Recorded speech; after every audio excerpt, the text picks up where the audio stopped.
Welcome to the Bob Cory Show, where we bring you up to date with the latest in current events, technology, business, finance, and marketing trends. This show exists to help you improve yourself, your business, and bring a smile to your face. Every time. And this episode is sponsored by the Ezra Cox Distillery in Centralia, Washington. That's right. We'll talk more about that in a few minutes. So, welcome. Welcome. First off, I got to say, last week I was in the Caribbean. Had the cruise we talked about, business and marketing cruise, and it was a lot of fun. It was good. Yeah, we learned quite a bit in between relaxing. And I think the bar night was probably the funnest, but we can't talk about that on the air. It's just free liquor for an hour, and my students that were there thought, hey, look, a tray full of alcohol. They just grabbed every drink, and they went back and got more. And that's not how cruises are supposed to go, but it was a lot of fun. That's good. We learned a lot. And we're going to do another one, actually. You're going to join me in October. That's right. Because it's after tax season. And middle of October, right? Yeah, I think October 13th we're leaving, and it's going to be in the Western Caribbean again. So they all invited? Yeah, you're all invited. It's not just for massage therapists, which the last one was. This is actually for any business. As a matter of fact, some spouses came, and they had various businesses. One guy was in space tech, and this is actually able to help his business and things. So it's pretty cool. So I hear there's a birthday? Yeah, happy birthday. Happy birthday to who? Okay, most Americans may not think this is a very good birthday to celebrate. No? No. This is 100 years ago, around today or about last week, is the birth of the 1040 tax return. Yes, isn't that fun? So back then, I'll just give you a little bit of history. It was about, although they had the income tax back in the 1800s, the Supreme Court back in the late 1800s found it unconstitutional. Back in 1913, they brought it back and made it, amended the Constitution. So back then it was about 1% of incomes, and they had various income levels, and then it was about 40 pages long, the tax code. Right. Now, tax code's over 70,000 pages. I've seen it. Title 26, it's huge, and it's gone up as far as 94 as a tax rate. It went up about as 94% in about 1944, 1945. So what they thought, to make it simple, they made two lines in the 1040 tax return. Yeah. First line was, what'd you make? Second line was, send it in. So, I'm just kidding. But that's about what it was like. But constitutionally, if you read the Constitution, originally it was, you just basically divide the number of people into what we need dollar-wise, and that's what each person paid. That was a long time ago. They needed a certain amount of income, so they tried to figure out how much they were to tax each other. Yeah. So happy birthday. Okay, maybe not happy birthday, but I thought that would be good history. We just did my annual taxes for last year, B&O and such, so that was fun. That were good. That was good times. Taxes are fun, right? Anything else in the IRS? Besides you don't like them? There's more. It's more. tax time, but it's busy. Forms are finally finaled, I think. Yeah. And we're ready to go. But we should move on to another subject because they're falling asleep on that Let's talk about web video. Yeah. So there's a couple websites that are of interest. The first one is a place called ComScore. Has came out with a report just in the last few weeks, and it said that the number of video streams jumped in 2011. This is actually the first report for you. Does this have to do with us too? Yeah. 2011 video streaming was 43.5 billion videos were watched in the United States. And we were 1 billion of that. It was quite a bit. I watched quite a bit on the internet. All right. But here's what's interesting. So people are switching their habits on the internet to looking at video. Matter of fact, when you're watching TV, a lot of people like Ford and companies are buying advertising. So you'll sit there and you'll watch their ad when you're not watching their show, right? Well, no, because people are fast forwarding and that kind of thing. If they're not fast forwarding, if they're actually watching live, they're on their phones or on their iPads. Right. And it says that 38% of cell phone users use their phone to keep themselves occupied during commercial breaks. So 38% aren't even watching the screen; they're actually watching their phones. No, they're watching the Bob and Cory Show between here. Mostly the Bob and Cory Show. Absolutely. Thank you for that. Appreciate that. 22% of cell owners use their phone to check whether something they heard on television was even true. So they're fact checking as they're watching this, as they're watching their TV shows. And 6% of the cell phone owners actually were using it to vote for reality shows and that kind of thing. But what's interesting, I think the most interesting, is this. And out of 182 million people using the internet last year, 38.7 billion online videos were just last December, so just 2 months ago, were watched. Of that, advertising was 11.3 billion. So 11.3 billion ads were watched. Right. That's huge. As much as they don't think they're watching advertisement, So you tune into YouTube and it says skip this ad in 5 seconds. Yeah. So if you think about this, if you're a marketer and you want to market your business, these ads, people think, well, they're just going to skip them anyway. Why show them? Well, that first 5 seconds, you've got something to do. The first 5 seconds, you need to actually get the person's attention, be funny, give some great information, and hook them. So if you can hook them in 5 seconds, you'll sell something. But say what you're going to say in 5 seconds. Right. So they don't hit that or move skip on. this Right. ad. Yeah. And so it said video ads reach 53% of the population, an average of 70 times during the month. Do they have anything on how many people actually hit that skip this ad? Most. Okay. But the first 5 seconds, if they're interested, they've got it going. Oh, yeah. Okay. A lot. But if it's interesting, I'll keep it playing. So if it's super funny, I'll watch that. Right, And so humor brings them in. So if you're going to use advertising, start thinking about using web videos because everyone's watching them. Well, attention span's not very long. Exactly. And most people are TiVoing or time shifting their Attention span videos. of they used to say 6th grader, now they're going for 4th graders. The attention span of a 4th grader? I wasn't listening. Yeah, exactly. What? My mind was somewhere else. My iPad is running really slow. Right. And it's the first generation, too, so it's like a brick, and it's about to be a brick. The gerbil's old. So old. First generation, you're going to talk about the iPad some, but... Well, I was thinking about you because you told me that your iPad is just not cutting it as much. It's not. Well, you keep getting the newest updates on your apps that says you want to update your app, and you update your app. Well, it's working for the faster and faster versions of the iPad, and the newest versions can handle these faster apps. Mine's sluggish. So what are you thinking about doing with it? Prop on a door, maybe? Well, are you going to keep it, or are you going to sell it, or are you going to give it away? Or? Well, it's worth something, maybe. Well, this is worth. It's interesting because I was at a mall the other day, and it had a kiosk machine there, and you can actually put in what phone you have or iPad or mini, and it'll tell you how much it's worth. And if there's a worth to it, they'll actually pay you money, and you can drop your device into this. You just slip it in, like the Redbox box movies. Yeah, exactly, and it gives you money. Really? Just cashes you out. This is worth, from what I understand, this 1.0 about $125. Now you paid about $900. I think it was $860 some dollars. So about $900 3 years ago. That's a 64 gig fully loaded. Right? But what I'm told is that this could be worth more just because you have the first one. The first one. Mine has a small dent in the back, but I need to get the faster one. It's smaller now. Well, I just bought a mini for yourself. Well, for my son. Okay. And we went in. My wife and I went in there. iPad Envy now. iPad Mini. I have iPad Envy. Oh, of my mini? Of your. I have envy of your child's mini. Okay. Anyway, so they're very nice. The Apple store, right? They're very helpful, and they try to talk us into. They wanted us to buy their insurance. Okay. So for, I think it was $99, you could buy insurance, and that gets you. 2 times you can drop this on concrete, break it, and I think it costs you another $50, and then they'll give you a replacement, not a brand new one, but a factory redone. Cool, because that glass is super expensive. Right. So I thought about that, and if you think with a child or a young teen, that could possibly happen, but I wasn't really afraid of that because I figured I'm going to buy a pad cover for it, which I did. Or if you break it, it's and if they drop it. It might break, might not. But I was more concerned of somebody taking it out of their backpack, stealing it. Right. So it really bothered me. So I looked up, what do you do? And some of you are familiar with, if you have an iPad, or maybe if you have the Kindles, they might have something similar. But these have the Find Your iPhone or Find Your Apple device on the iCloud. So I encourage everybody to do that. And just sign your iPad or your iPhone up to this Find Your iPhone.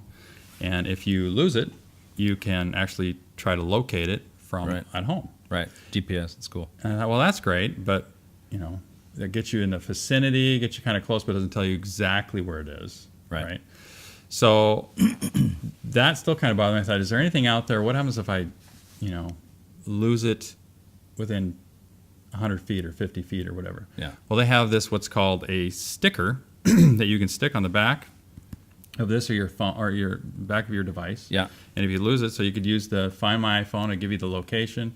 You could use this sticker, and it's got an app on your phone, assuming you didn't lose your phone. Right. Or you have a phone, and it'll get you a range of how to get close to that phone. So I thought you could just go up and knock on the guy's door that ripped you off. Say hi. Say, dude, according to my app. Well, the biggest scary thing we were talking about earlier today is that if someone takes your iPad, what's your biggest concern, though?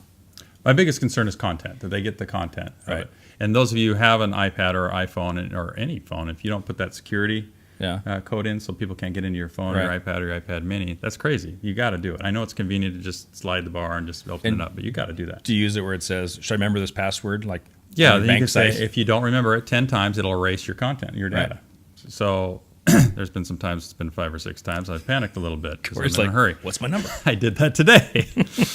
but still, That was that's after the okay. distillery. That hasn't happened. So if you have that helps, obviously, so Right. that they can't get into your phone, and if they try to over 10 times, it's erased. Also, what I like about that location, you can just get on the iCloud, you can hit the location of the phone, and you can actually erase the data from your home. Right. You can remotely You wipe can your remotely wipe deal. it out. So, but with you, since you have yours, you could actually go to your systems setting and then, Right. and then actually erase the data from here, your Yeah. content, your data from here. So Yeah, but there's an app we were looking at earlier. So if you think someone's super high tech and steals your thing, let's say if you're conspiratorialist and the government's going to steal your stuff, there's actually apps that can wipe out your data like 10 times over. Yeah. And actually shred yeah. it. This one, I kind of felt like I wanted to find the person that took it. Yeah. So, Like the guy in London. I mean, that time. it's there's stickers, and they're about $70 for 3 stickers. So you Yeah. can put them on your dog, you can put it on your cat and your iPad Mini. Just even it out, whatever you want to do. Stick it on wherever you like. So there are some things out there that helps if you're concerned about that, because that's what I was more concerned about than dropping it. Yeah. So if you're going to get a new iPad, make sure you really wipe your old stuff out. Don't just send it back in or sell Right. it. You got to make sure it's cleaned up. So we stopped by today to the distillery, our host, sponsor of this show, and Ezra Cox Distillery. It's in Centralia, Washington. And, he's making pretty much one product right now. And one product he's making is moonshine. And we talked about my birthday moonshine, which has got brown sugar, and it's not really moonshine. He gave us this, and is it more valuable if I hold it up? That's right. We tasted it, the stuff he had there, and this is really good stuff. I'm not trying to say it because he's sponsoring the show, but I'd say it is okay if I didn't like it. But here, bring your glass over here. And what's weird about this stuff is it's got kind of a citrusy taste to it. Our viewers are going to get to see a little bit of what we did, right? Yeah, we're gonna cut away in a second here, but while we're enjoying this, we're gonna cut to the video. So hopefully the sound turned out okay. But we took a tour, and here we go. Enjoy.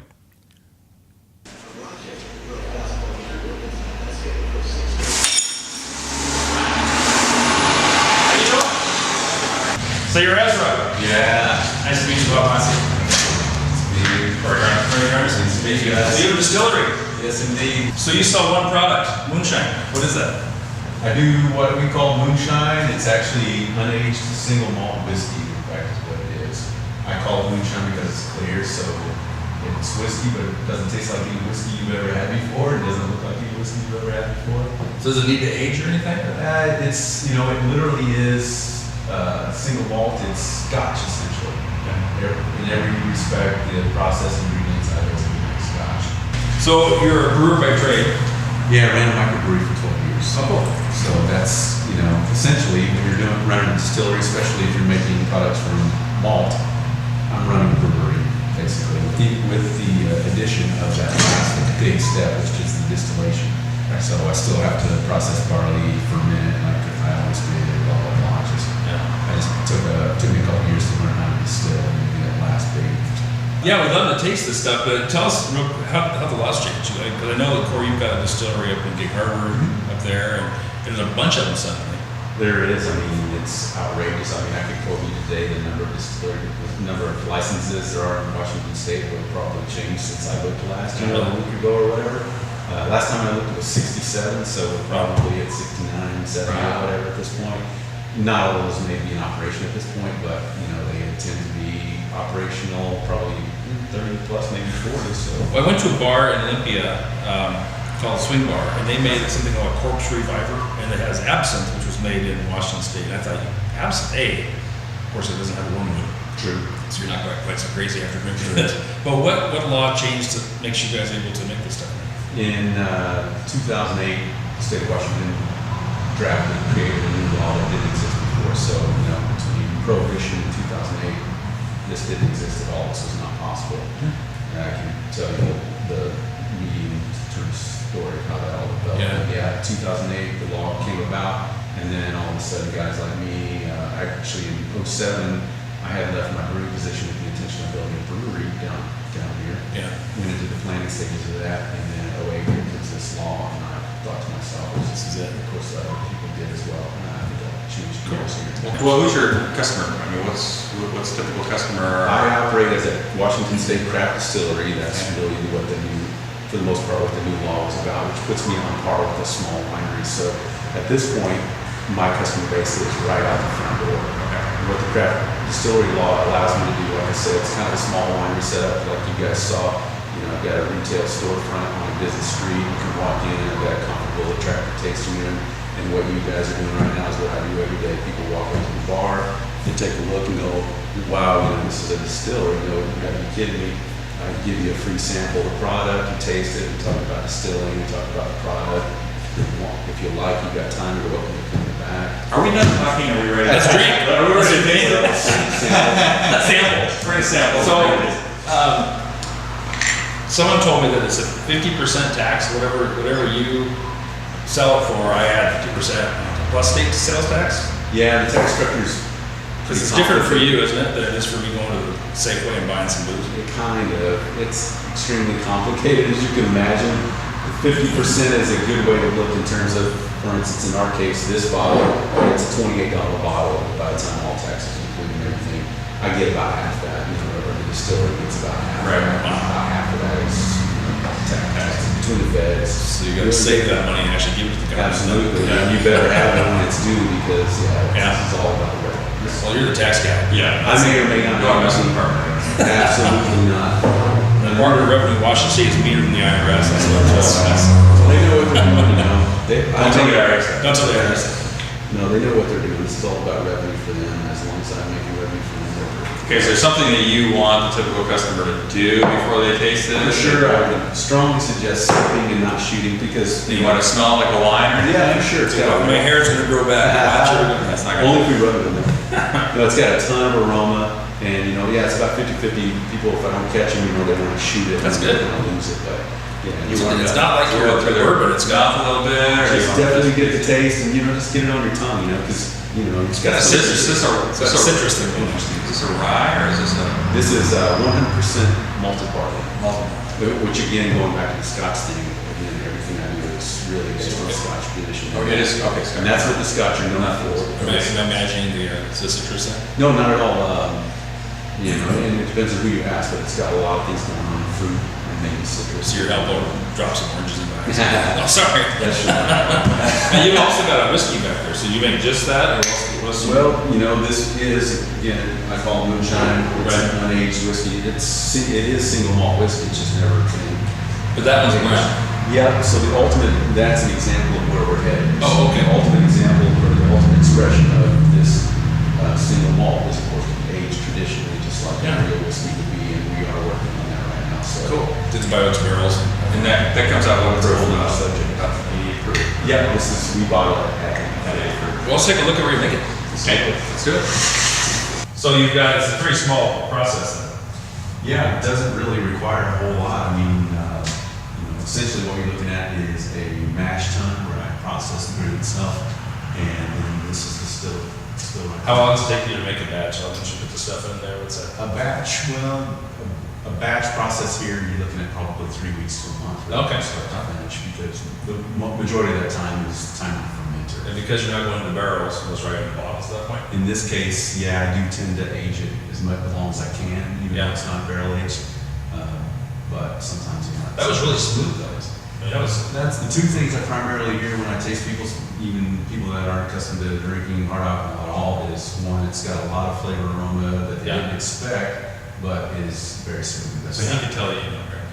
It's not exactly. Yeah, you're present. If you want to make something different, what's the process to do that? Of course, on my side, it's product development. That's actually probably the easy part. Yeah. It's the technicalities and legalities that are tough parts. So I would have to, you know, if I want to make vodka at this point, which is something I'm working on right now, I need to apply through the feds for a formula approval. So wait, so you have a license to have a business. True. And then you have to ask them if the recipe's okay? Exactly. So our government's in the control of how good things taste? Or is Yeah, it- they're just very obsessive about, if I advertise to you, I think primarily, well, there's a couple aspects of it, but one is that if I advertise to you that's a vodka, Right. they want you to roughly know what you're getting into. Right. This is one way to look at it. But yeah, I mean, it comes down to what ingredients I use, how I process it, how I distill it, what alcohol percentage I pull out of the still, all kinds of things. They're very obsessive about everything that goes on here. So when they, there's a popular recipe going on the internet, I made some for my birthday party a while back. It's called moonshine. It was apple pie moonshine. Basically, we just add alcohol to a mix of stuff. But if you made something like that, you have to have the government approve your recipe just to call it whatever. Yeah, absolutely. So how long does that take to, so if you decide to do that today, if you submit it today, how long does it take to get it? I'd want to be safe. I'd want, if we three of us made that decision today, we want to do it. I'd want to tell you about 6 months to be safe. Wow. Because To get approved? Yeah, for sure, because I need to submit paperwork. Thankfully, I've done it before, so I know roughly what they're looking for. Otherwise, you could be looking at a lot longer than that, but I'll submit that. They have 45 days, let's say, to even look at it. So here's a question from a marketing standpoint. Let's say I make a product and I want to make sure I have to jump on the market. So if I go and I make the application, is that public information that the whole public is to find out that I'm making this certain product? I don't think so. Okay. You own that formula, so I think it's at least relatively Yeah. secret. But again, the guidelines are so narrow that, my apple pie can't be a whole lot different than your apple pie. Right. So that's a fit. Okay. Otherwise, they're not going to let me call it apple That's pie. crazy. So we talked about formula, and then there's the label. So if now once I've got a formula approved that says it's okay, I got to design a label, and that has to go to them as well. So they're going to look at that label. Cool. Make sure everything's All right. kosher. Well, awesome. Well, good luck to you. Yeah, thanks. Great, thanks a lot. Yeah. Tasty stuff. So that was pretty fun. I love the distillery and the idea that, but was the crazy part we talked about him with is the government approving recipes. Yeah, I'd never heard of that. So if you want to make a new recipe, the government has to approve it. It's like, well, it's not tasty enough. Or So he has to put down what he's going to put yeah. in this. So if he calls something vodka, it has to meet certain parameters of what Right. vodka. And then he has to send it into the, Yeah. we're going to say the federal government. Yeah. And then it takes how long? Well, between 3 and up to 6 months, he said. But, Yeah. yeah, it's It's pretty incredible. crazy. I never thought about No. something So if you like want a recipe approved, don't go through the government to get that done. A couple more things I wanted to add on marketing. I'll get your input because we did some tweaking on your site recently, and I helped another friend do their site. But some tips for you on website development, because if you want your site to show up, originally we'd gone clear back. Well, I and- had somebody call me, and I thank you for getting my website up to, I was on what, page 17 before? You're way down. No, I'm top 1 to 3, which is great for CPAs or accountants or tax preparers, and so it's Right. awesome. But what I like about that is you kind of had the know-how for that, and so when somebody called me, like a Right. phone ad, or just like, well, how can I help you? And I'm like, pretty happy. you Yeah. know? So there's So, different things you can do with your I'm going to be ad. speaking to the photographers, like I said, in April, and here's some tips I'll be giving them. I'm not going to give them all away because there's a lot of things you can do, but a few things are important. This is going to sound odd. Why do you have a website? Is the website designed to get new business? Well, if it is, do you want them to fill out a form? Do you want them to call you to buy something? I'm pretty narcissistic, and I just want to see a picture of myself. Is that it? Okay. Yeah. So it's a billboard for corn. Yeah, exactly. Excellent. But you want to have, if the idea is to get them to get an email address from them, Okay. why should they fill out that form? You want them to, but what do they have to, what's the skin in the game? What's the purpose of them? Okay. What do they have? And the question is, what do you have? And so But I there's put the word free. free doesn't work. Will work. You got to say free, something that's a value. So one of the things, for example, is let's say for you might want to have a free guide on, not a free consultation. Everybody has a free consultation. No offense, but they're all saying, hey, free consultation. That means they're thinking, I don't want to go in their office. They're going to sell me something. Not everybody. Not it. Just me. Anyway, but Just me. if you send your email in for us to be on our list, we're going to send you a free ebook, which is now, you can email them practically, ebook on the 10 most common mistakes that cause an IRS audit. Mm-hmm. Something that's, I want that, or something that's interesting to them, I have that. but it's all automated. I don't say it's free. No, it's So, free. It's all so give the, I won't say who, but I had an attorney in town that wanted to sell me a 19-page book for $250. I said, 19 pages? At least add some fluff. Maybe some pictures. Maybe a Sudoku puzzle. How do you know it wasn't 19 pages of pictures? Anyway, the next thing is, this is going to sound odd. Everyone wants their website to look pretty. Beautiful pictures, graphic artists get involved, do amazing layouts. And the biggest thing they miss is a headline. You think, why would I want a headline? Well, the headline states what your website's about. So you need to think about, what's your headline going to say? have something that clarifies who you are. This what is you're to help doing. in the search process when somebody's searching. Part of it's searching, and part of it's when they get to your site, bam, you smack them with it. When they open the site, they see it? As soon as they get there, at the very top, Okay. what is the headline that's going to grab them? And we're used to seeing For headlines. example? My website for my therapy seminars basically says something to the effect of, I haven't memorized, but the most advanced seminars, I forget what it says. That's pretty bad. I just put it up last week. But basically, it's the most content-driven. It's got the best information guaranteed. So we say it's got lots of good information in there. Thanks for putting me on the spot. We're not going to edit that either because I'm I appreciate your honesty. Works great. But do you make it easy to contact you? A lot of folks bury the phone number like on a contact page. Just put it big on there for them and make that information easy. I don't want to go through all this, but again, there's a lot of things you can do, and I think the biggest thing is autoresponders, for example. So right now on your email, for example, with your own Gmail, let's say, and you want to set up an autoresponder, it's like, oh, I'm on vacation this week, I'll call you back when I get back. Okay. Well, that email can have attachments. You can say, send me an email at, contact1 at suchandsuch.com or contact2. And if you have your own domain, you can have thousands of emails. And each email can be for something different. So you can have free ebook on fraud at CoreyGarnerCPA.com. Whatever you can have something unique, and each address is going to give them something free. And so when you advertise that, make sure you're giving something back to them. Some other things, just some real quick, I don't want to go into detail on these, but I'll put these on your screen. Start using Google's tools. They have a lot of free tools. Yeah, they do. And one of them is Google Analytics. And you can look on your site and see which links are most looked at. Yeah, I use that. It tells me how many are there. No, I use that. It tells me how many are there, how long they were there, what they visited. And what page they left on. Like which one bored them to death and made them go, I'm out of here. Yeah. Another one you can look at is if you find out what people are searching for, if you go to google.com/trends and you can type in certain things that have to do with your business and see what specific things they're looking for. And you might be surprised what they're going after. So lots of things you can do. Good a lot stuff. of tools on Google specifically. We don't get paid by Google. We should, but it's got a lot of good information Or the Bing. for you. Do a Bing Or Bing. search. Bing it. Or Yahoo search. What else we got? There's a bunch of Is Excite out anymore still? Are they Excite, really? Is that Remember done? Alta That's Vista? I built my first web page 20 years ago. Anyway, the biggest thing for you is as a company is have something of quality. Don't just hope you call my company and give me money. It's like, what can I give back? Instead of asking people to just. So you're talking about the title page should have maybe kind of are you talking it's like a slogan? Well, not just a slogan. Like my school used to be creating exceptional massage therapists, for example, the school that I used to own.